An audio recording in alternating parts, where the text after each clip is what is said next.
એક તરફ બોર્ડ પરીક્ષાનું ટેન્શન અને બીજી તરફ એસટી તંત્રની જોહુકમી। છોટાઉદેપુરમાં આજે વિદ્યાર્થીઓની હાલત અત્યંત કફોડી જોવા મળી। પુનિયાવાટ મોડેલ સ્કૂલથી છોટાઉદેપુર પરીક્ષા આપવા જતી દીકરીઓને 32 સીટની બસમાં 58ની સંખ્યામાં ઘેટા બકરાની જેમ ભરી ભરીને લઈ જવામાં આવી રહી છે। શું સરકારના બેટી પઢાઓ અભિયાનની આ વાસ્તવિકતા છે?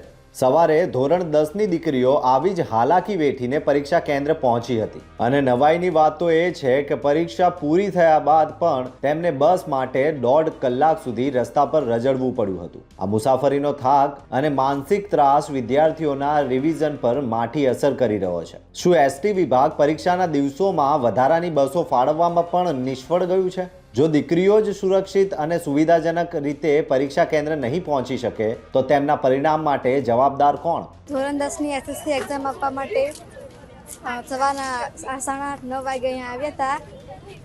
અમારું પેપર 1 વાગે પૂરું થયું હતું। ત્યારબાદ અમે અહીંયા આવ્યા હતા, પરંતુ હજુ અડધો કલાક થઈ ગયો છે, પરંતુ બસ આવી નથી। અમારું ભણવાનું પણ બગડે છે અને અમે વધારાની બસો ક્યાં ગઈ? શું એસટી વિભાગ માત્ર કાગળ પર જ તૈયારીઓ કરે છે? જોતા રહો ગુજરાત વંદન। ધન્યવાદ।